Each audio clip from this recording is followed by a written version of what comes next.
ज्ञान वाटिका में आप सभी का स्वागत है।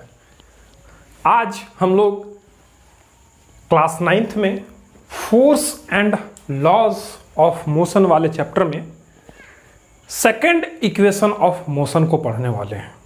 अभी तक इस चैप्टर में हम लोग जो है force, types of force, first law of motion and जो है हम लोग मोमेंटम को पढ़ चुके हैं। आज जो है हम लोग पढ़ने वाले हैं second law of motion, second law of motion, और इसको जो है हम लोग Newton's second law of motion भी बोलते हैं। Newton's second law of motion, क्यों ऐसा? क्योंकि ये जो लॉ है वो सर आइजक न्यूटन के द्वारा दिया गया है, इसीलिए इसको हम लोग Newton's second law of motion के नाम से भी जानते हैं। मीन्स या तो आप कहें सेकंड लॉ ऑफ मोशन या फिर आप कहें Newton's second law of motion, बात दोनों बराबर है। तो आज हम लोग पढ़ने वाले हैं क्या? सेकंड लॉ ऑफ मोशन और Newton's second law of motion. तो सेकंड लॉ को पढ़ने से पहले हम लोग जो है सबसे पहले बात करेंगे फर्स्ट लॉ के बारे में, और वहां से फिर हम लोग इस सेकंड लॉ को जोड़ने का प्रयास करेंगे। इसके बाद हम लोग सेकंड लॉ ऑफ मोशन को जो है डिफाइन करने का प्रयास करेंगे। इसके बाद इसमें जो है हम लोग इसका मैथमेटिकल एक्सप्रेशन को ऑब्टेन करेंगे। उसके बाद जो मैथमेटिकल एक्सप्रेशन हम लोग को ऑब्टेन होगा वहाँ से फिर आगे हम लोग उसके यूनिट के बारे में चर्चा करेंगे, और जो है हम लोग कुछ डे टू डे लाइफ से रिलेटेड एग्जाम्पल्स को भी देखेंगे जो कि सेकेंड लॉ ऑफ मोशन पर बेस्ड होगा। और लास्टली जो है हम लोग इस सेकेंड लॉ ऑफ मोशन पर बेस्ड जो हम लोगों को मैथमेटिकल एक्सप्रेशन मिलेगा उस एक्सप्रेशन को यूज करके छोटा सा न्यूमेरिकल्स को भी देखने का प्रयास करेंगे। तो चलिए स्टार्ट करते हैं अब हम लोग सेकेंड लॉ ऑफ मोशन। इससे पहले हम लोग क्या जानेंगे? First law of motion. First law of motion क्या बोलता है कि अगर कोई एक बॉडी है, अगर कोई एक बॉडी है तो ये बॉडी अगर रेस्ट में है या फिर अगर ये एक यूनिफॉर्म मोशन में है तो ये जो है वो रेस्ट में ही रहना चाहेगा या फिर यूनिफॉर्म मोशन में ही रहना चाहेगा। कब तक ऐसा चाहेगा वो? जब तक कि इसमें कोई एक्सटर्नल फोर्स ना लगे। जब तक कि इसमें कोई एक्सटर्नल फोर्स नहीं लगेगा, ये जो भी स्टेट ऑफ मोशन में है या फिर रेस्ट में है तो उसी स्टेट में वो रहना चाहेगा। हम लोग कह सकते हैं कि अगर इसमें हम लोग एक एक्सटर्नल फोर्स लगाते हैं, है ना, हम लोग कह सकते हैं कि अगर इसमें हम लोग कोई एक्सटर्नल फोर्स लगाते हैं तो ये जो बॉडी है इसके वेलोसिटी में चेंज आएगा। या तो इसका वेलोसिटी बढ़ेगा या फिर इसका वेलोसिटी घटेगा, है ना।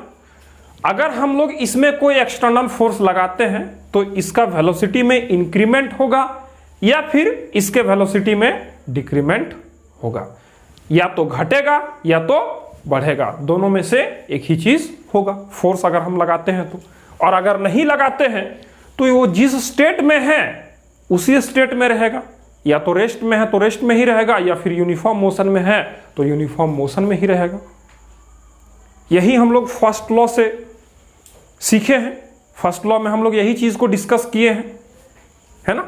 तो हम लोग क्या देखें फर्स्ट लॉ में कि फर्स्ट लॉ अगर हम फोर्स लगाते हैं तो क्या होगा? वेलोसिटी में चेंज आएगा, चेंज इन वेलोसिटी। अगर हम फोर्स लगाते हैं तो वेलोसिटी में चेंज होगा इस बॉडी के वेलोसिटी में, या फिर इंक्रीमेंट होगा या फिर डिक्रीमेंट होगा, या तो बढ़ेगा या फिर घटेगा। तो उसी को हम लोग क्या बोल रहे हैं, change in velocity. Change in velocity को हम लोग मोशन वाले चैप्टर में पढ़े हैं क्या, कि चेंज इन वेलोसिटी को ही हम लोग क्या बोलते हैं, एक्सेलरेशन बोलते हैं। चेंज इन वेलोसिटी को ही हम लोग क्या बोलते हैं, एक्सेलरेशन बोलते हैं, है ना। और हम लोग कह सकते हैं कि जो ये फोर्स होगा, और एक्सेलरेशन को हम लोग ए से डिनोट करते हैं, है ना। तो ये फोर्स होगा और ये एक्सेलरेशन होगा, है ना। कहने का क्या मतलब है कि अगर हम किसी बॉडी में फोर्स लगाते हैं तो उस बॉडी का जो है एक्सेलरेशन होगा। एक्सेलरेशन हम लोग मोशन वाले चैप्टर में पढ़ चुके हैं कि एक्सेलरेशन नेगेटिव भी हो सकता है और एक्सेलरेशन पॉजिटिव भी हो सकता है। तो यहां पर वेलोसिटी अगर इंक्रीज करेगा तो एक्सेलरेशन पॉजिटिव होगा, और अगर वेलोसिटी डिक्रीज करेगा तो एक्सेलरेशन कैसा होगा, नेगेटिव होगा। तो हम लोग इसको जो है मोशन वाले चैप्टर में एक्सेलरेशन के बारे में पढ़ चुके हैं। अभी हम लोग यहां से क्या देख रहे हैं कि अगर किसी बॉडी में फोर्स लगेगा तो उसमें एक्सेलरेशन होगा, उसमें क्या होगा, एक्सेलरेशन होगा। और इसी फोर्स और एक्सेलरेशन का बीच का जो रिलेशन है, इसी रिलेशन को जो है हम लोग देखेंगे किसमें, Newton's second law of motion में। फोर्स और एक्सेलरेशन के बीच का जो रिलेशन है उसी को हम लोग पढ़ते हैं Newton's second law of motion में, या फिर कहे तो सेकेंड लॉ ऑफ मोशन में, है ना। तो अभी हम लोग चलते हैं Newton's second law of motion पर और देखते हैं कि ये फोर्स जो है एक्सेलरेशन पे किस तरह से डिपेंड करता है और किस तरह से वो रिलेटेड है, उस चीज को हम लोग अब हम लोग देखने जा रहे हैं Newton's second law of motion. Newton's second law of motion को देखने के लिए सबसे पहले हम कंसीडर कर रहे हैं कि कोई एक बॉडी है, इसका मास जो है वो m है, और ये जो है u वेलोसिटी के साथ चल रहा है। इसका वेलोसिटी क्या है, u है। कोई एक बॉडी है जिसका मास m है और ये जो है u वेलोसिटी के साथ चल रहा है ना। अभी हम क्या बोल रहे हैं कि इसमें जो है हम एक फोर्स लगाते हैं F,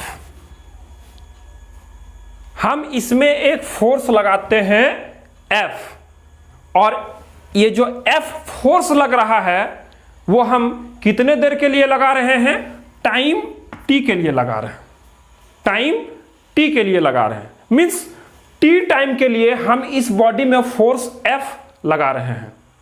तो फोर्स F लगाने के बाद इस बॉडी का जो वेलोसिटी है वो चेंज होता है और उसका जो फाइनल वेलोसिटी है वो v बन जाता है। इस बॉडी का मास तो m ही रहेगा, लेकिन इसका जो फाइनल वेलोसिटी है वो क्या बन जा रहा है, v बन जा रहा है। अभी हम क्या बोल रहे हैं कि हम लोग लास्ट लेक्चर में मोमेंटम वाला पार्ट में पढ़े थे कि कोई भी बॉडी अगर वो मोशन में है तो उसमें मोमेंटम होगा, है ना। तो देखिए ये बॉडी मोशन में है तो इसमें मोमेंटम होगा। तो यहां का जो मोमेंटम है उसको जो है हम लोग इनिशियल मोमेंटम बोलकर चल रहे हैं, है ना। और उसको जो है हम लोग पी बोलकर चल रहे हैं। P means initial momentum. और जो फाइनल मोमेंटम यहां पर हो रहा है उसको जो है हम लोग pf कंसीडर करके चल रहे हैं। मींस यहां पर जो है ये फाइनल मोमेंटम हो रहा है pf, और यहां पर जो है इनिशियल मोमेंटम हो रहा है क्या, pi। हम लोग मोमेंटम वाला टॉपिक में पढ़े थे क्या कि मोमेंटम क्या होता है, momentum will be equals to the product of mass and velocity. किसी भी बॉडी का जो है मोमेंटम क्या होता है, उसके मास और वेलोसिटी का क्या होता है, प्रोडक्ट होता है। तो हम लोग यहां पर पी जो है इसका इनिशियल मोमेंटम अगर लिखना चाहे इस बॉडी का, तो हम लोग यहां पर लिख सकते हैं कि P I will be equals to M into U. क्यों? क्योंकि यहां पर जो इस बॉडी का वेलोसिटी है वो क्या है, यू है, और मास क्या है, एम है। उसी तरह अगर हम P F means final velocity अगर लिखना चाहें तो हम लोग लिख सकते हैं क्या, एम इंटू वी, है ना। मीन्स हम लोग यहां पर इनिशियल वेलोसिटी इस बॉडी का लिख पाए क्या, P I will be equals to M into U, and final velocity of this body is what, P F will be equals to M into V. ये हो गया, ये हो गया, है ना। अभी हम लोग न्यूटन्स के सेकेंड लॉ ऑफ मोशन का बात करते हैं। और क्या बोलता है न्यूटन का सेकेंड लॉ, वो बोलता है कि जो फोर्स होगा किसी बॉडी पर, जो फोर्स होगा, जो फोर्स लग रहा होगा, वो जो है प्रोपोर्शनल होगा। किसके प्रोपोर्शनल होगा, change in momentum, change in momentum upon time taken, या फिर हम लोग इसको चेंज इन टाइम भी बोल सकते हैं। मींस चेंज इन मोमेंटम कहने का मतलब है कि इस मोमेंटम को चेंज होने में जितना टाइम लगा उस टाइम का बात कर रहा है। This is the second law of motion which was given by sir Isaac Newton. तो न्यूटन का सेकेंड लॉ क्या बोलता है कि उसका स्टेटमेंट क्या है कि the force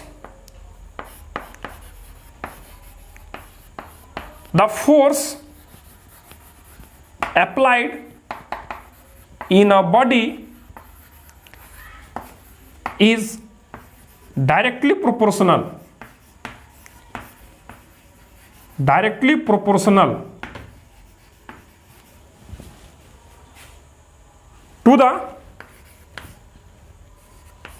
to the rate of change of momentum। क्या बोल रहा है कि जो फोर्स होगा, अप्लाइड फोर्स होगा किसी बॉडी में, वो क्या होगा कि डायरेक्टली प्रोपोर्शनल होगा किसका, to the rate of change of momentum. Change of momentum का जो है जब हम लोग टाइम डेरिवेटिव लेंगे, मींस टाइम से जब उसको डिवाइड करेंगे तो वो rate of change of momentum को दिखाएगा, और उसी को बोल रहा है कि वो फोर्स जो अप्लाइड फोर्स होगा उसका डायरेक्टली प्रोपोर्शनल होगा। आगे इसमें क्या बोला जाता है कि जो चेंज इन मोमेंटम होगा, चेंज इन मोमेंटम होगा, वो जो है it will take place in the direction of applied force, है ना। तो हम लोग यहां पर आगे लिखेंगे कि the change in momentum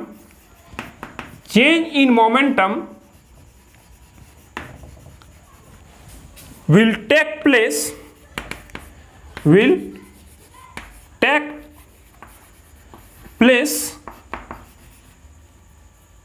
in the direction of force applied, है ना। मीन्स जो स्टेटमेंट है न्यूटन्स के सेकेंड लॉ का क्या है कि the force applied in a body is directly proportional to the rate of change of momentum. और क्या बोला जा रहा है कि जो चेंज इन मोमेंटम होगा it will be take place in the direction of applied force और फोर्स अप्लाइड मींस जिस डायरेक्शन में फोर्स लगेगा उसी डायरेक्शन में जो है चेंज इन मोमेंटम क्या होगा, टेक प्लेस करेगा। अब यहाँ पे देखिए, यहाँ पर जो है देखिए, इस बॉडी का जो है इनिशियल वेलोसिटी u था, मास m था, हम इस डायरेक्शन में फोर्स लगाएं तो इसका मोमेंटम जो चेंज हुआ वो इसी डायरेक्शन में हुआ, है ना। और जो है फाइनल वेलोसिटी इसका क्या बन गया, v बन गया, और फिर उसका मास जो है वो m ही रहेगा, है ना। तो इस चीज को जो है हम लोग यहां से समझ सकते हैं। न्यूटन्स के सेकेंड लॉ ऑफ मोशन को हम लोग किस तरह से उसका स्टेटमेंट को लिख सकते हैं, वो the force applied in a body is directly proportional to the rate of change of momentum and change in momentum will take place in direction of force applied. इस तरह से हम लोग स्टेटमेंट को लिख सकते हैं। और आगे जो है हम लोग अभी चलते हैं इसमें, और यहां पर हम लोग लिख सकते हैं इसको फोर्स, इस मैथमेटिकल एक्सप्रेशन को हम लोग लिख सकते हैं क्या, कि force will be directly proportional to the what, change in momentum. Change in momentum कहने का मतलब क्या है, इनिशियल मोमेंटम और फाइनल मोमेंटम का जो है वो डिफरेंस को हम लोग क्या बोलेंगे, चेंज इन मोमेंटम बोलेंगे, है ना। तो चेंज इन मोमेंटम को हम लोग यहां लिख सकते हैं क्या, कि फाइनल मोमेंटम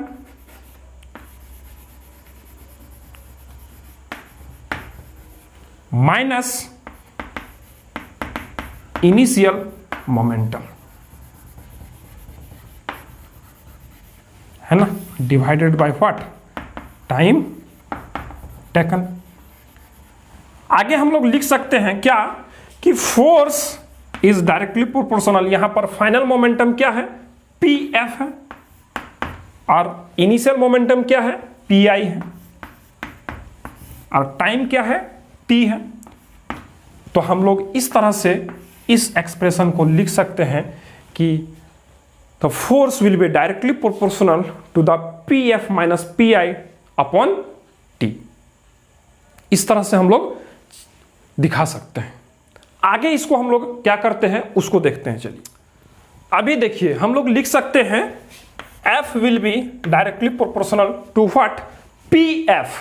PF को हम लोग क्या लिखे थे थोड़ी देर पहले, जो फिगर में हम लोग लिखे थे, PF को क्या लिखे थे, M इंटू V लिखे थे ऐसा, और PI को क्या लिखे थे, M into U, and it is upon T।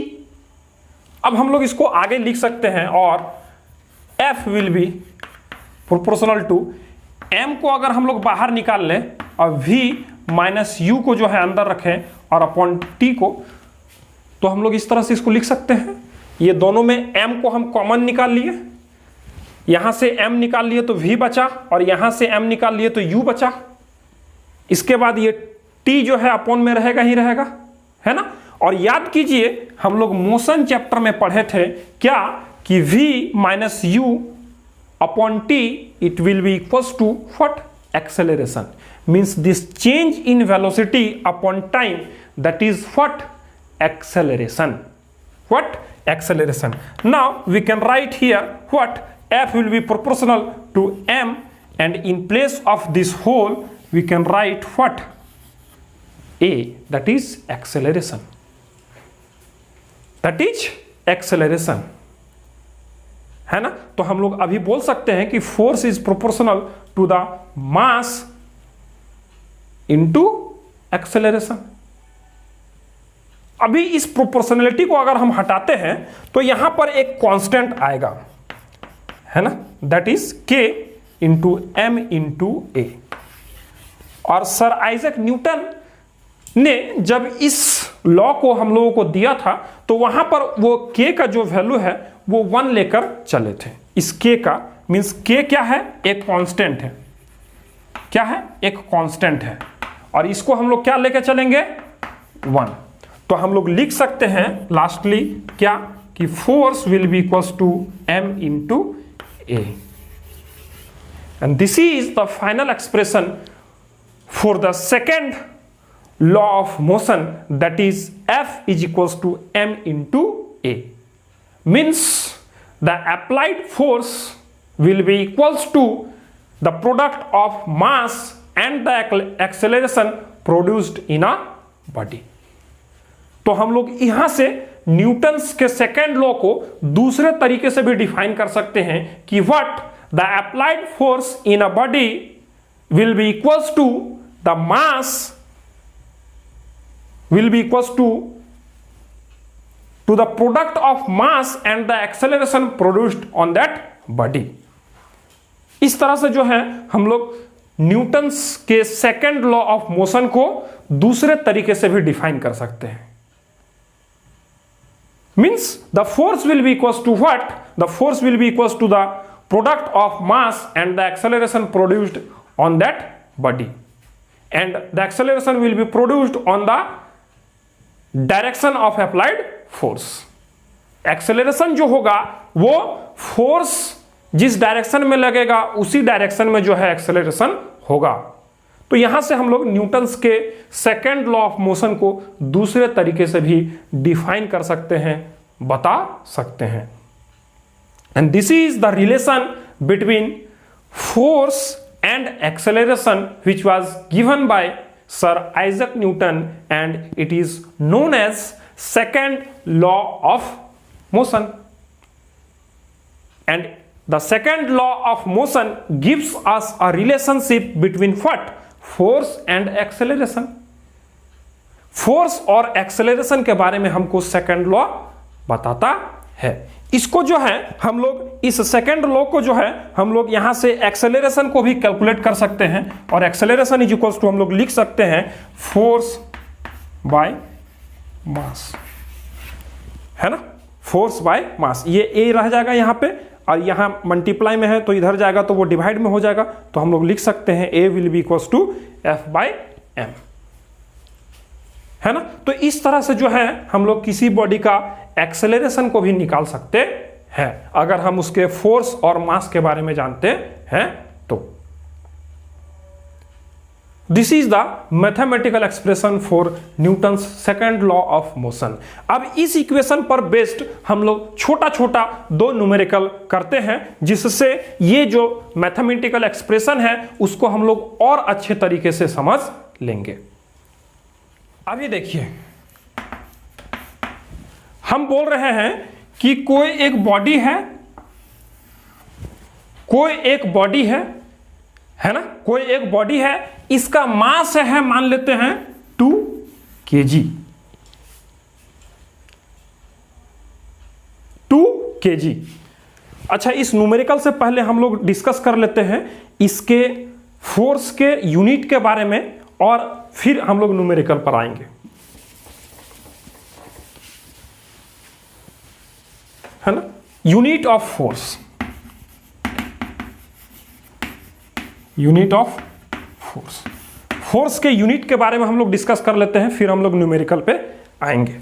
तो देखिए, फोर्स का मैथमेटिकल एक्सप्रेशन क्या है? मास इनटू एक्सेलरेशन, है ना। This is the mathematical expression for force, है ना।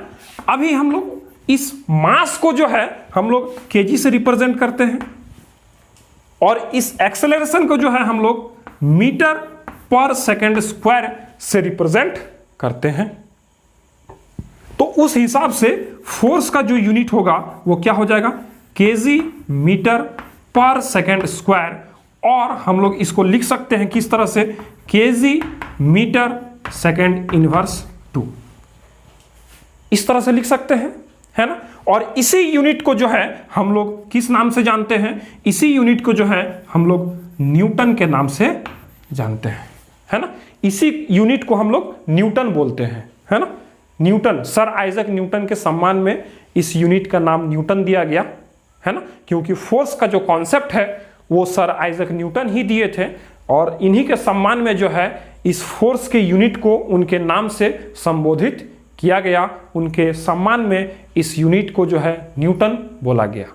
तो हम लोग न्यूटन को जो है हम लोग जो है अगर पूरा लिखना है तो हम लोग उसको स्मॉल n से डिनोट करते हैं, मीन्स स्मॉल n से उसको शुरुआत करते हैं, मीन्स जो है हम लोग न्यूटन को जो है स्मॉल लेटर में लिखते हैं, और अगर इसको हम रिप्रेजेंट करना चाहते हैं तो हम लोग एक कैपिटल N से उसको रिप्रेजेंट करते हैं। अगर आप यहां पर कैपिटल N लिखकर न्यूटन लिखते हैं तो वो गलत हो जाएगा, तब वो गलत हो जाएगा।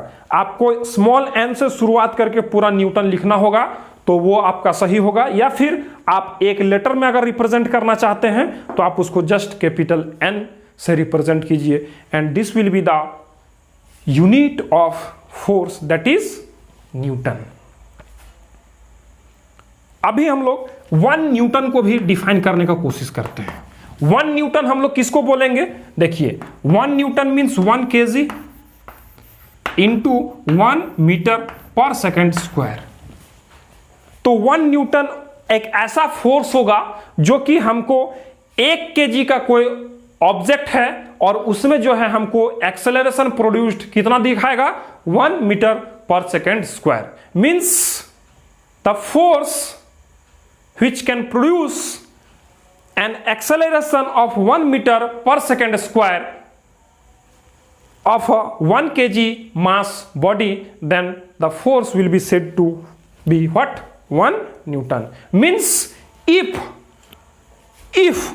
1 kg mass of a body produces acceleration of 1 meter per second square, then the force applied on that body will be said to be what? 1 Newton. 1 Newton वो फोर्स होगा, वो बल होगा जो कि किसी 1 kg के मास के ऑब्जेक्ट में 1 मीटर पर सेकेंड स्क्वायर का जो है एक्सेलरेशन को वो जनरेट करेगा, या फिर उसको 1 मीटर पर सेकेंड स्क्वायर का एक्सेलरेशन को वो प्रोड्यूस करेगा। तो इस तरह से जो है हम लोग 1 न्यूटन को भी डिफाइन कर लिए और फोर्स के यूनिट को भी डिफाइन कर लिए। अब इस मैथमेटिकल एक्सप्रेशन पर बेस्ड हम लोग कुछ न्यूमेरिकल्स, छोटा छोटा 2 न्यूमेरिकल्स को करते हैं ताकि जो है हम लोग इस मैथमेटिकल एक्सप्रेशन को बहुत अच्छे तरीके से समझ पाए, है ना। तो सबसे पहले क्वेश्चन नंबर 1 हम बोल रहे हैं क्या कि कोई एक बॉडी है जिसका मास जो है वो 2 kg है, जिसका मास क्या है? 2 kg है, और इसमें जो एक्सेलरेशन हो रहा है, मान लेते हैं कि इसका एक्सेलरेशन 4 मीटर पर सेकंड स्क्वायर हो रहा है, तो इसमें फोर्स कितना लगाया जा रहा है उसको हमको कैलकुलेट करना है। कोई एक बॉडी है जिसका मास जो है 2 kg है और इसमें एक्सेलरेशन जो प्रोड्यूस हो रहा है वो 4 मीटर पर सेकंड स्क्वायर का एक्सेलरेशन प्रोड्यूस हो रहा है। तो पूछा जा रहा है कि इस बॉडी में कितना फोर्स लगाया जा रहा होगा या कितना फोर्स लग रहा होगा। तो हम लोग बोल सकते हैं यहां से कैलकुलेट करके कि that is F will be equals to what? M into A, and here M is 2 kg and A is 4 metre per second square. तो हम लोग बोल सकते हैं कि it will be 4 kg metre per second square और it will be 8 newton. Means इस body में अगर 4 मीटर पर सेकेंड स्क्वायर का एक्सेलरेशन प्रोड्यूस हो रहा होगा और इस बॉडी का मास अगर 2 kg होगा तो इसमें लगने वाला फोर्स कितना होगा? वो 8 न्यूटन का होगा। कितना होगा? 8 न्यूटन का होगा। अभी जो है हम लोग दूसरा एक एग्जांपल यहां पर कंसीडर करते हैं और उसको समझने का प्रयास करते हैं। दूसरा क्वेश्चन हम लोग कंसीडर करते हैं, है ना, और उसमें बोल रहे हैं कि कोई एक बॉडी है ना, जिसमें जो फोर्स है वो लगाया जा रहा है। फोर्स कितना लगाया जा रहा है? इसमें फोर्स लगाया जा रहा है, मान लेते हैं 10 न्यूटन का। 10 न्यूटन का फोर्स इसमें लगाया जा रहा है और इस बॉडी का जो मास है वो 5 kg है। इस बॉडी का मास 5 kg है और 10 न्यूटन का फोर्स इसमें लगाया जा रहा है, तो इसका एक्सेलरेशन क्या होगा वो पूछा जा रहा है। इस बॉडी में एक्सेलरेशन कितना होगा ये पूछा जा रहा है ना। तो हम लोग एक्सेलरेशन इज इक्वल्स टू लिख सकते हैं what? That is F by M। इसी एक्सप्रेशन से लिख सकते हैं A will be equals to F by M। तो here F is what? 10 newton and M is what? 5 kg, है ना। इस न्यूटन को हम लोग लिख सकते हैं क्या? kg metre per second square और ये 5 kg। ये देखिए kg kg कट गया, 5 2 जा 10, तो यहाँ A निकल जाएगा है ना, ए निकल जाएगा क्या 2 मीटर पर सेकंड स्क्वायर। तो देखिए इस बॉडी का जो एक्सेलरेशन होगा वो कितना होगा 2 मीटर पर सेकंड स्क्वायर होगा। इस बॉडी का एक्सेलरेशन कितना होगा 2 मीटर पर सेकंड स्क्वायर इसका एक्सेलरेशन होगा। मींस इस बॉडी का मास अगर 5 kg है और इसमें 10 न्यूटन का फोर्स लगाया जा रहा है तो इस बॉडी का जो एक्सेलरेशन प्रोड्यूस्ड होगा वो 2 मीटर पर सेकंड स्क्वायर होगा। इस तरह से हम लोग इस मैथमेटिकल एक्सप्रेशन पर बेस्ड जो है दो न्यूमेरिकल्स को भी देखें और हम लोग समझ सकते हैं किस तरह से इस मैथमेटिकल एक्सप्रेशन का हम लोग यूज करते हैं और किस तरह से न्यूटन्स का जो सेकेंड लॉ का मैथमेटिकल एक्सप्रेशन है वो हम लोगों को एक फोर्स और एक्सेलरेशन के बीच का जो है रिलेशन को स्टैब्लिश करता है। इस सेकेंड लॉ पर बेस्ड हम लोग के डे टू डे लाइफ में बहुत सारा फिनोमेनन है ना। कुछ फिनोमेनन को हम अभी एक्सप्लेन करने का कोशिश करते हैं जिससे आप समझ सकते हैं कि न्यूटन्स के सेकेंड लॉ पर बेस्ड हम लोग के डे टू डे लाइफ में किस तरह का फिनोमेनन होता है। सबसे पहले हम एग्जाम्पल लेते हैं कि जब कोई फील्डर क्रिकेट में जब कोई फील्डर बॉल को कैच करता है तब, है ना, जब कोई फील्डर जो है क्रिकेट जब वो खेल रहा होता है और वो फील्डिंग कर रहा होता है तो अगर वो बॉल आता है उसके हाथ में कैच लेना होता है उसको, तो वो कैच लेते समय क्या करता है बॉल को अपने हाथ में आते ही वो अपने पीछे की ओर उसको खींचता है। इस तरह से हाथ को पीछे की ओर वो खींचता है। ऐसा क्यों करता है? ऐसा वो क्यों करता है? क्योंकि वहां पर जो है चेंज इन मोमेंटम, है ना, अगर हम लोग देखें चेंज इन मोमेंटम है ना, F जो है वो प्रोपोर्शनल है P/T का, है ना, P/T का। मींस इसको हम लोग डेल्टा P लिखते हैं। चेंज इन मोमेंटम है इसीलिए हम लोग इसको डेल्टा P लिखते हैं। अभी देखिए हम यहां पर से उसको समझने का प्रयास करते हैं क्या कि ये टाइम जो है, ये टाइम का वैल्यू अगर हम इंक्रीज करते हैं तो फोर्स क्या होगा वो डिक्रीज होगा। टाइम का वैल्यू को हम इंक्रीज करते हैं तो फोर्स क्या होगा डिक्रीज होगा, और अगर टाइम का वैल्यू को हम डिक्रीज करते हैं तो फोर्स क्या होगा इंक्रीज होगा। तो जब बॉल जो है हमारे हाथ में आ रहा है तो उस समय अगर चेंज इन मोमेंटम मींस उसको रेस्ट में आने में अगर थोड़ा समय लगेगा तो टाइम क्या होगा इंक्रीज होगा, तो उस समय जो फोर्स लगेगा वो कम लगेगा। कहां पर? हमारे हाथ पर। फोर्स जो हमारे हाथ पर लगेगा उस बॉल के मोमेंटम के कारण वो क्या होगा कम लगेगा। तो इस तरह से जो है हम लोगों को हाथ में जो है चोट कम लगेगा, है ना। तो इस तरह से हम लोग इस एग्जाम्पल को समझ सकते हैं कि ये न्यूटन्स के सेकंड लॉ पर किस तरह से बेस्ड है। दूसरा एग्जाम्पल, हम लोग कार जो है, कार में चलते हैं तो कार में सीट बेल्ट होता है। कार में क्या होता है?